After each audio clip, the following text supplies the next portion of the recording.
So let's talk about this guy and the overheating issue being blown out of proportion by the internet, especially with the people who don't own this, but they prefer to hate it instead of understanding this action camera. So the issue here is one of the modules, this camera module. Yes, this overheats.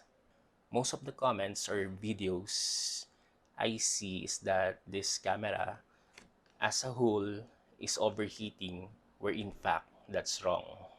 So actually the one that's overheating is this one, not the whole camera.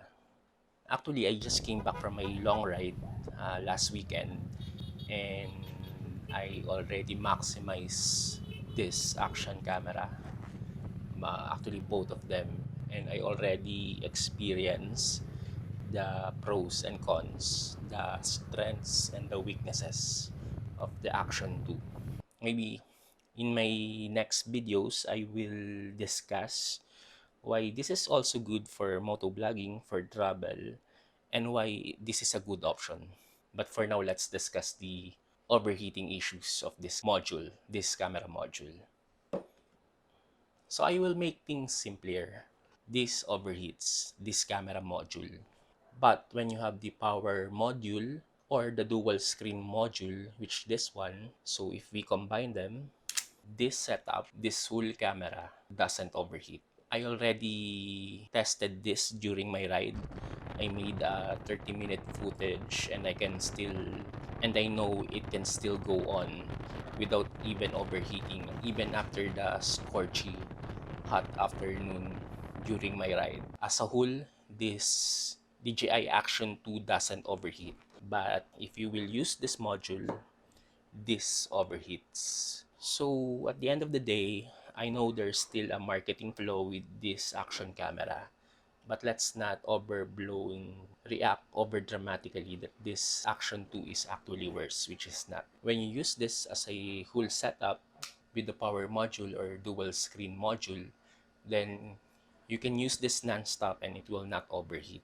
So I guess the setup here is that if you want to use the standalone camera or module, you have to use this for shorter videos or shorter clips. And if you want to use this for longer footages or videos, for example, you are riding or you are traveling and you want to record long footages or for your blog, then just use the power module and the dual screen module and your problem is fixed. No overheating. So imagine this small camera can process 4K 120 fps. For this small body, it processes that kind of power. For sure, it will overheat because look how tiny it is.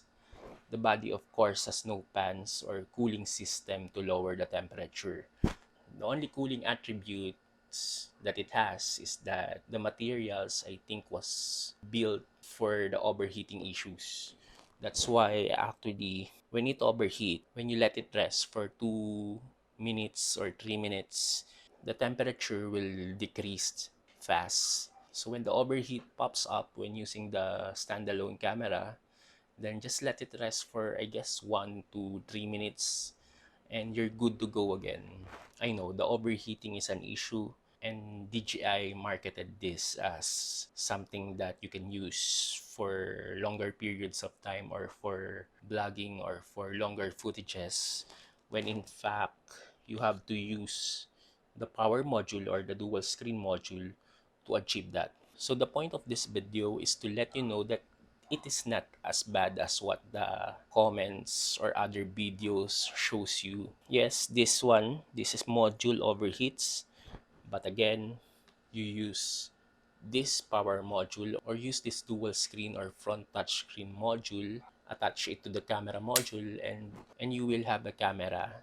So that's it. I have a lot of footages on my long ride, and I will gonna show the videos on my next uploads. So watch out for it, and if you like the video, subscribe. Thank you for watching.